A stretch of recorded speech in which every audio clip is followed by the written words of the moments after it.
Assalamualaikum warahmatullahi wabarakatuh. Cerita ini mengisahkan tentang seorang nelayan tua bernama Joko yang hidup sendiri di sebuah pulau terpencil. Suatu hari, ia menemukan dua polisi wanita cantik, Sinta dan Rina, yang terdampar setelah kapal mereka dihantam badai. Langit yang semula tenang perlahan berubah menjadi gelap pekat. Awan hitam bergantung rendah di atas lautan luas. Suasana yang sebelumnya damai kini diwarnai gemuruh guntur yang bersautan, disertai kilatan petir yang membelah langit malam. Ombak mulai membesar, menghempas permukaan laut dengan kekuatan yang semakin ganas. Di tengah lautan yang mulai bergejolak, sebuah kapal patroli kecil melaju menembus kegelapan. Dua polisi wanita, Sinta dan Rina, bertugas melakukan patroli rutin di perairan terpencil. Mereka telah mendapatkan informasi adanya aktivis penyelundupan yang sering terjadi di sekitar wilayah ini. Sebagai bagian dari tim kepolisian laut, mereka tak gentar menghadapi bahaya. Namun malam ini, ancaman terbesar mereka bukanlah para kriminal, melainkan alam yang sedang murka. Anginnya semakin kencang, teriak Rina, sambil berusaha mempertahankan keseimbangan tubuhnya. Sinta yang tengah menggenggam kemudi kapal mempererat pegangannya. Aku tahu kita harus segera mencari tempat berlindung. Namun, belum sempat mereka memutuskan arah tujuan, sebuah ombak besar menghantam kapal dari sisi kanan, membuat kapal mereka berguncang hebat. Air laut menyembur ke dek, membasahi tubuh mereka yang telah basah kuyup oleh hujan deras. Komunikasi dengan pos pusat pun terputus. Rina berteriak, mencoba mengoperasikan radio komunikasi, yang kini hanya mengeluarkan suara berisik tanpa arti. Sinta menggigit bibirnya, matanya berusaha menembus kegelapan malam untuk mencari tanda-tanda daratan terdekat.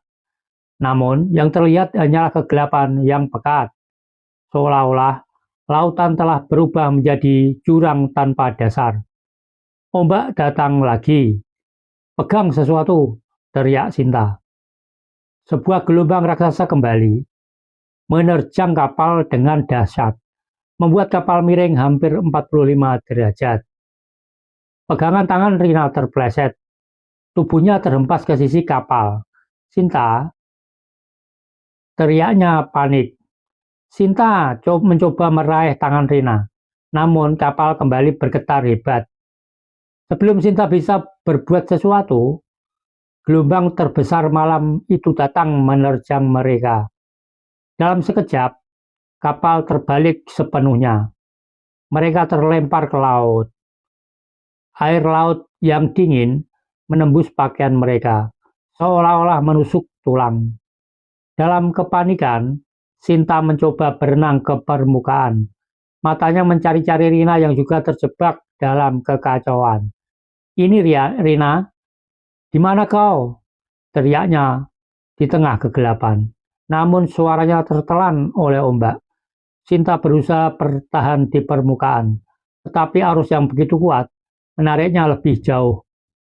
Nafasnya semakin berat, tubuhnya terasa semakin lemah. Dalam sekejap, pandangannya mulai kabur, dan kesadarannya perlahan memudar. Sementara itu, Rina juga berusaha keras untuk tetap bertahan, namun tubuhnya yang sudah terlalu akhirnya menyerah pada gelombang laut yang kelam. Badai terus mengamuk di atas lautan, tak peduli pada dua jiwa yang kini tak berdaya, hanyut mengikuti arus yang tak akan membawa mereka kemana. Mentari pagi perlahan muncul dari balik cakrawala, menyinari lautan luas yang kini tampak lebih tenang. Setelah semalaman diterjang badai, ombak masih bergulung di kejauhan, namun pantai pasir putih di pulau terpencil itu tampak damai, seolah tak terjadi apa-apa semalam. Di tepi pantai yang sepi, seorang pria tua berjalan, perlahan dengan sebuah tombak kayu di tangannya. Usianya 60 tahun, namun tubuhnya masih kokoh dan kuat. Rambutnya yang sudah memutih tersapu angin laut, dan wajahnya penuh dengan goresan pengalaman hidup. Dialah Joko, satu-satunya penghuni pulau ini. Sudah lebih dari 2 dekade ia hidup sendiri di pulau ini, mengandalkan hasil laut dan tanaman hutan untuk bertahan hidup. Ia telah terbiasa dengan kesunyian, dengan suara ombak dan angin sebagai teman setianya. Namun, saat berjalan menyusuri pantai untuk mencari kayu bakar, pandangannya tertuju pada suatu di tepi air. Sebuah tubuh. Joko mempercepat langkahnya. Rasa penasaran dan cemas bercampur dalam pikirannya. Begitu ia mendekat, ia melihat seorang wanita muda terbaring di pasir. Wajahnya pucat, seragam polisinya basah dan penuh pasir. Rambut panjangnya terulai tak beraturan, dan nafasnya tersengal-sengal. Tanpa ragu, Joko berlutut dan menyentuh pergelangan tangan wanita itu. Mencari denyut nadinya. Masih ada. Ia masih hidup. Bangunlah, gumam Joko lirih, mencoba membangunkannya. Namun wanita itu hanya mengerang pelan. Matanya tetap tertutup. Joko tahu ia harus segera membawanya ke pondok sebelum sesuatu yang buruk terjadi. Ia mengangkat tubuh wanita itu dengan hati-hati.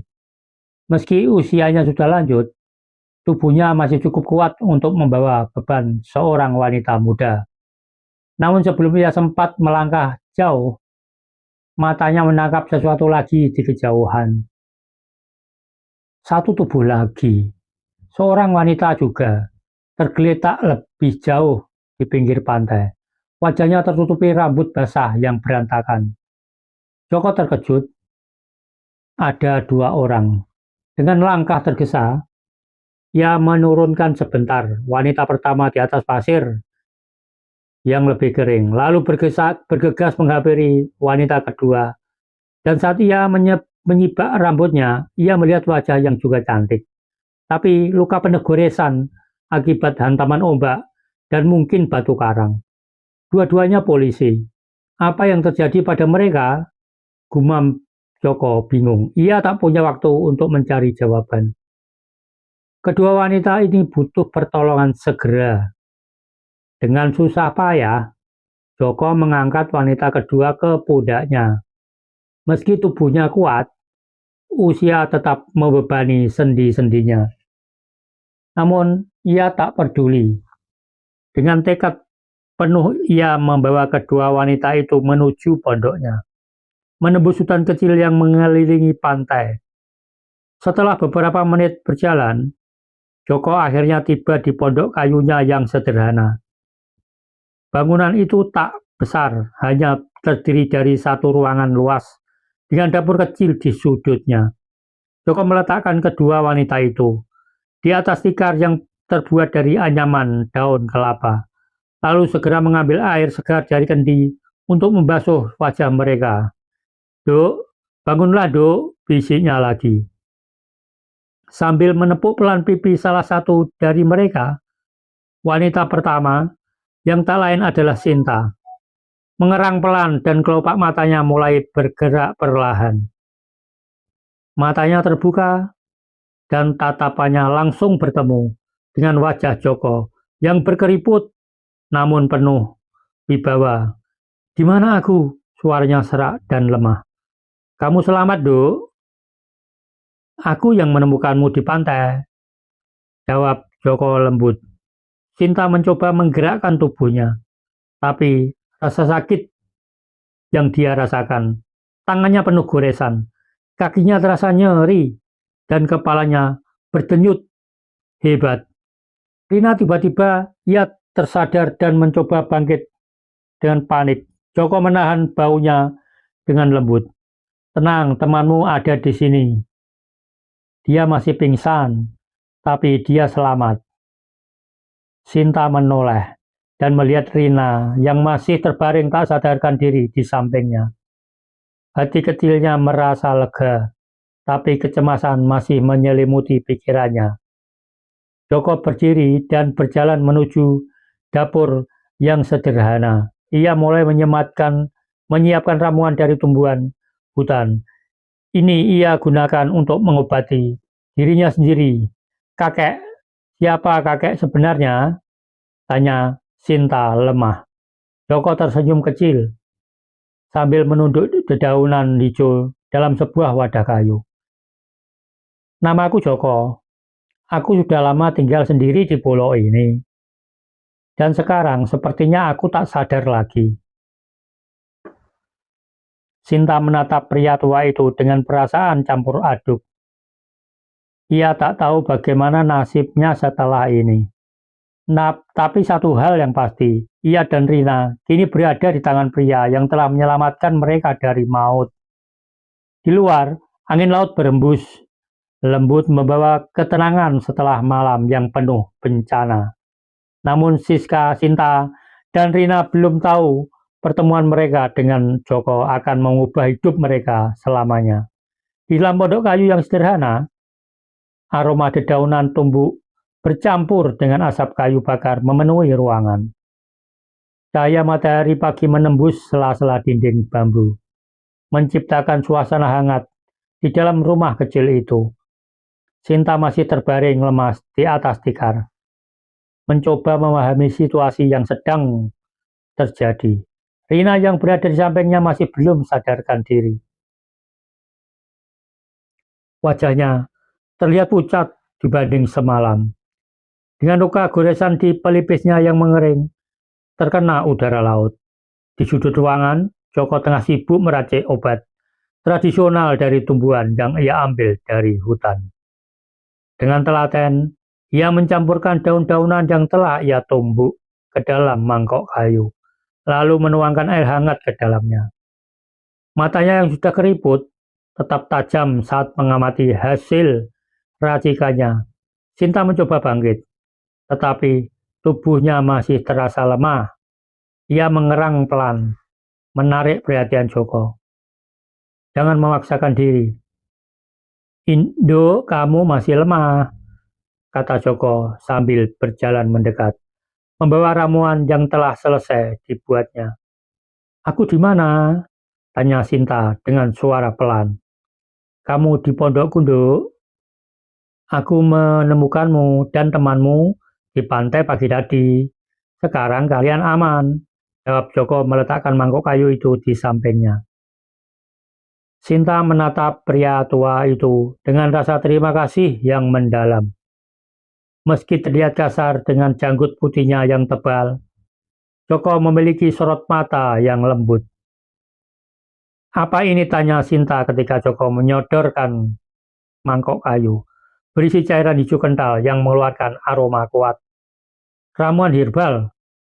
Ini bisa membantu tubuhmu pulih lebih cepat. Memang rasanya pahit, tapi percayalah, ini lebih hebat dari obat yang ada di kota, ujar Joko sambil tersenyum. Sinta menatap ramuan itu dengan ragu, tetapi ia tahu dirinya butuh tenaga. Langsung dikejutkan oleh rasa pahit yang menusuk. Membuatnya hampir muntah. Ternyata pahit sekali. Keluhnya membuat Joko terkekeh kecil. Hahaha, aku sudah menduganya. Tapi kalau sudah biasa, nanti enak sendiri, jawab Joko ringan. Sementara itu, Rina mulai menggerakkan tubuhnya. Kelopak matanya perlahan membuka, memperlihatkan tatapan kosong yang masih dipenuhi kebingungan. Sinta, suaranya lirih hampir seperti bisikan. Sinta langsung menoleh ke arahnya dan memegang tangannya erat. Rina, syukurlah kau sadar. Joko tersenyum melihat kebersamaan mereka. Ia lalu mengambil kain bersih yang telah direndam dalam air hangat dan mulai mengompres dahi Rina. Apa yang terjadi? Rina bertanya dengan lemah. Kita selamat, Rina. Kapal kita tenggelam, tapi entah bagaimana kita terdampar di pulau ini. Kakek Joko yang menyelamatkan kita. Jelas Sinta. Rina menoleh perlahan ke arah kakek Joko. Masih sulit untuk mencerna situasi. Terima kasih, Kek. Joko mengangguk, lalu mulai mengoleskan ramuan herbal ke luka-luka di tangannya dan kaki mereka. Rina meringis sedikit ketika cairan herbal menyentuh lukanya, tetapi ia tidak protes. Kalian harus istirahat. Aku akan mencari makanan. Jangan khawatir, di sini aman, kata Joko sebelum bangkit dan mengambil tombaknya. Sinta dan Rina hanya bisa menatap pria itu dengan rasa hormat yang mulai tumbuh di hati mereka. Hari-hari pemulihan beberapa hari berlalu sejak Sinta dan Rina pertama kali sadar di pondok Pak Joko. Dengan perawatan kakek Joko dan ramuan-ramuan herbalnya yang mujarab, kondisi mereka membalik lebih cepat dari perkiraan sebelumnya. Joko pergi ke hutan atau pantai untuk mencari makanan. Sementara Sinta dan Rina mulai belajar melakukan hal-hal sederhana seperti membantu menumbuk daun obat atau mereka juga mulai mengenal kehidupan sederhana di pulau ini. Kakek sudah berapa lama tinggal di sini? Tanya Rina. Suatu pagi saat mereka sedang duduk di depan pondok, menikmati udara segar. Joko yang tengah mengasah ujung tombaknya tersenyum kecil. Sudah lebih dari 20 tahun, Dok. Dulu aku seorang nelayan, tapi setelah istriku meninggal, aku memutuskan untuk tinggal sendiri di sini. Sinta dan Rina saling bertukar pandang. Mereka tak bisa membayangkan bagaimana rasanya hidup sendirian selama itu. Tapi kenapa ia tidak kembali ke desa atau kota? Tanya Sinta. Kakek Joko menghela napas pelan. Aku merasa lebih damai di sini, Dok. Tak ada hiruk pikuk dari luar. Hanya aku, laut, dan pulau ini. Sinta dan Rina terdiam. Sejenak mereka tahu betapa berbedanya kehidupan di sini. Dibandingkan dengan kehidupan mereka sebagai polisi yang penuh tantangan dan bahaya. Tapi anehnya mereka mulai merasa nyaman. Kakek orang yang hebat, kata Rina tiba-tiba. Joko hanya tersenyum, lalu kembali mengasah tombaknya. Namun di dalam hati kecil, mereka tumbuh benih-benih perasaan yang tak mereka sadari. Tapi lambat laun, sesuatu yang lebih dari sekedar rasa terima kasih mulai berkembang dalam diri mereka. Sesuatu yang lebih dalam. Hari-hari berlalu dengan cepat di pulau terpencil itu. Sinta dan Rina awalnya merasa asing dan tak berdaya. Kini telah beradaptasi dengan kehidupan sederhana bersama kakek Joko. Mereka belajar menangkap ikan, mencari buah-buahan di hutan, dan membuat peralatan dari bahan-bahan seadanya. Di pagi hari mereka bangun lebih awal untuk membantu Joko menyiapkan sarapan. Siang harinya mereka berjalan-jalan di sepanjang pantai atau ikut Joko berburu di hutan. Malam hari mereka duduk di depan api unggun dan mendengarkan kisah-kisah lama dari mulut si kakek Joko itu. Entah bagaimana, kehidupan di pulau ini mulai terasa menyenangkan. Suatu sore, Sinta dan Rina sedang duduk di tepi pantai, menikmati angin, sepoi-sepoi. Kita sudah berapa lama di sini ya?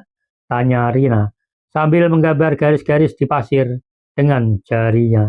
Sinta menghela nafas, menatap langit yang mulai berubah warna keemasan. Kurasa sudah lebih dari sebulan.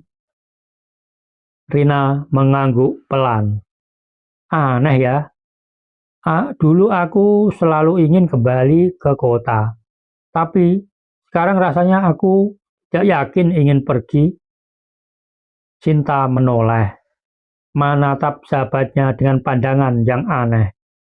"Kamu serius?" Rina tersenyum kecil. "Iya, kita sudah terbiasa hidup di sini. Tidak ada tugas berat, tidak ada kejar-kejaran dengan penjahat, tidak ada tekanan dari atasan, hanya ada kedamaian." Sinta terdiam. Ia memahami apa yang dirasakan oleh Rina, karena dalam hatinya sendiri ia pun mulai merasakan hal yang sama. Dan lebih dari itu, setiap kali melihat kakek Joko, ada sesuatu yang bergetar dalam hatinya. Awalnya, ia menganggap perasaan itu sebagai rasa hormat dan kagum. Namun semakin hari, semakin ia menyadari bahwa ada yang lebih dari sekedar rasa hormat. Ia menikmati saat bersama-sama kakek Joko, mendengar suara beratnya yang penuh kebijaksanaan, melihat caranya berburu dengan tangkas.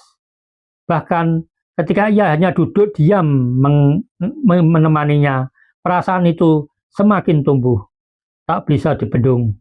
Dan yang lebih mengejutkan lagi, ia tahu bahwa Rina merasakan hal yang sama seperti dia. Suatu malam saat mereka bertiga duduk di depan api unggun, Rina tiba-tiba berkata, "Kakek, kalau misalnya ada perahu datang menjemput kami, menurutmu kami harus pergi?" Joko terdiam sejenak, memandang api yang berkedip-kedip. "Itu pilihan kalian. Duk, kalian masih muda, masih punya masa depan di luar sana. Aku hanya seorang lelaki tua yang sudah terbiasa hidup sendiri."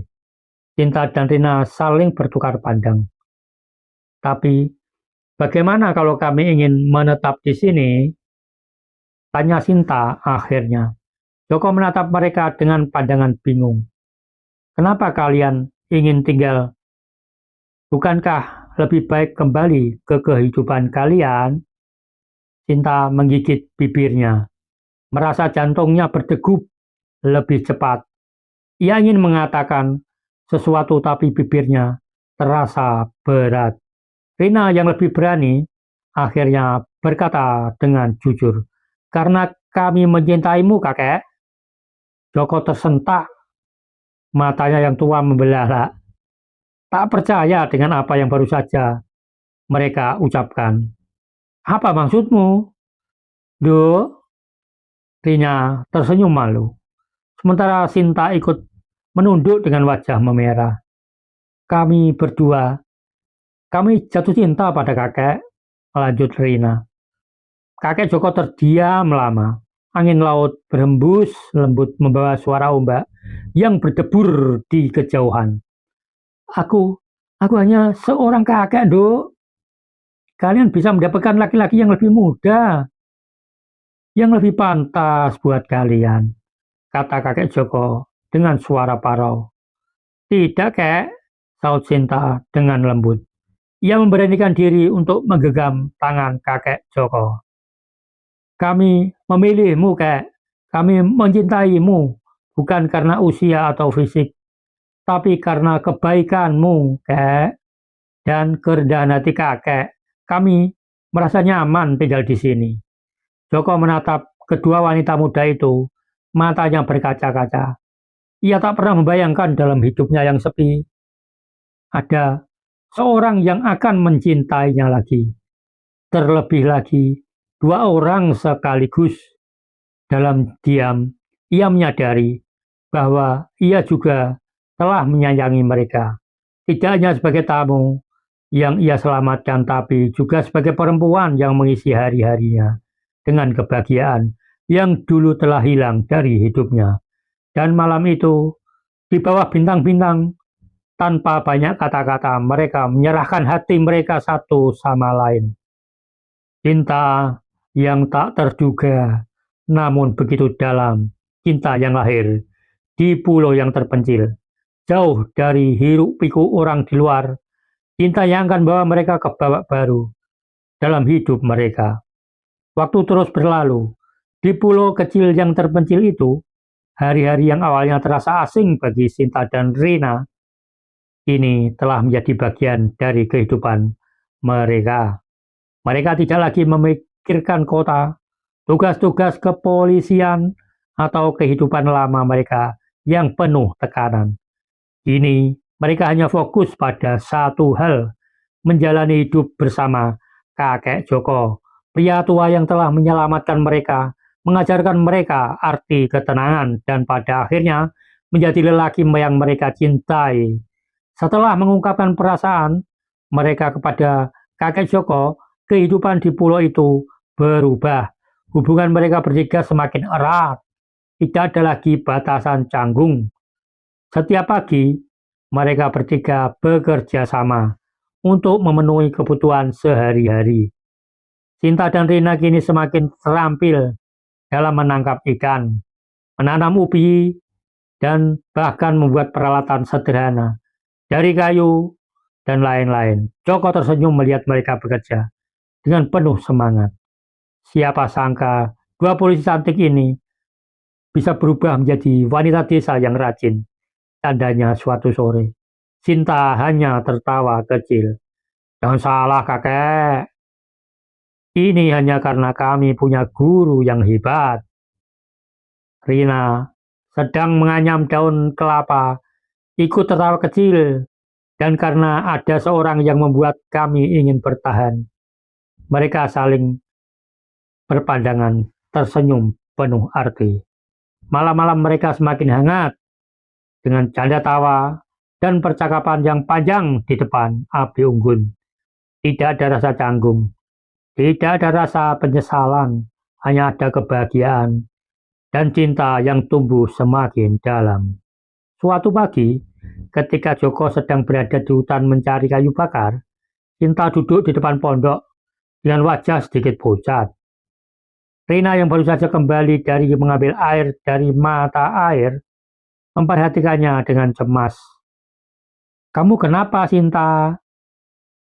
Dari tadi kelihatan lemas, tanya Rina sambil meletakkan kendi air. Sinta menghela napas, tangannya memegang perutnya.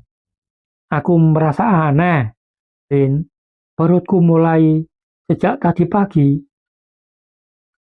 Rina terdiam sejenak, lalu matanya membesar. Sinta, bisa jadi kamu? Sinta menatapnya dengan wajah tegang. Mereka berdua saling berpandangan. Lalu, tanpa berkata-kata, mereka bergegas mencari kakek Joko. Saat mereka menemukannya di tepi pantai, Joko langsung melihat wajah cemas mereka. Ada apa, Dok? Tanyanya. Sinta menggigit bibirnya. Lalu, dengan suara lirih, ia berkata, Kakek, sepertinya aku hamil. Joko terdiam, matanya membesar. Lalu dengan perlahan, ia menatap Rina yang juga terlihat ragu-ragu. Dan aku juga, Kek, Rina menambahkannya. Joko terdiam. Semakin lama, ia menatap dua wanita di depannya yang kini mengandung anaknya.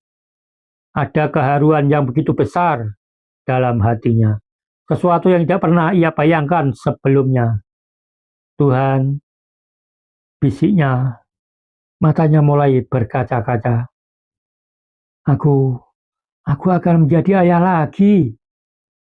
Sinta dan Rina tersenyum, lalu mengangguk bersamaan. Bukan hanya ayah kakek, tapi juga seorang kakek untuk anak-anak kita, kata Sinta sambil tertawa kecil. Joko menunduk malu, mengusap wajahnya dengan tangan yang agak sedikit bergetar. Ia merasa hatinya dipenuhi oleh rasa syukur yang luar biasa. Setelah bertahun-tahun hidup sendirian di pulau ini, ia kini memiliki keluarga. Ia berdiri lalu dengan hati-hati menarik kedua wanita itu ke dalam pelukannya.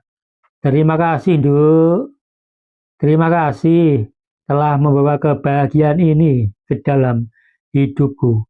Hari-hari selanjutnya dipenuhi dengan kebahagiaan dan persiapan.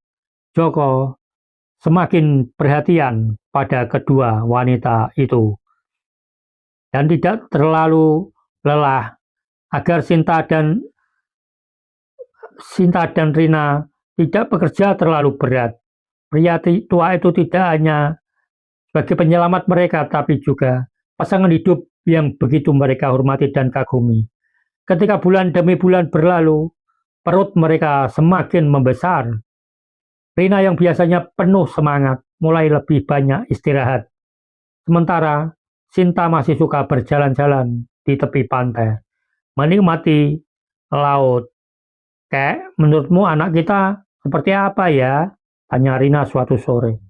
Saat mereka duduk di depan pondok mereka, Joko hanya bisa mengelus janggutnya. Aku harap mereka tumbuh kuat seperti ibunya dan punya keberanian seperti kalian. Sinta tertawa. Kalau gitu, kita harus menyiapkan mereka untuk jadi petualang kecil di pulau ini. Joko mengangguk. Dan jika suatu hari nanti kalian ingin membawa mereka ke dunia luar, aku akan mendukung kalian. Rina menggenggam tangan kakek Joko. Tapi kami tidak ingin pergi, kek. Pulau ini adalah rumah kami. Joko terdiam sejenak, lalu mengangguk dengan mata yang mulai berkaca-kaca. Ia tahu hidupnya kini telah berubah selamanya. Ia bukan lagi lelaki tua yang hidup sendiri di pulau ini. Ia kini adalah seorang suami, seorang ayah, dan sebentar lagi seorang kakek bagi anak-anak yang akan segera lahir. Masa depan yang tak pernah ia bayangkan sebelumnya, kini menjadi kenyataan yang paling indah dalam hidupnya.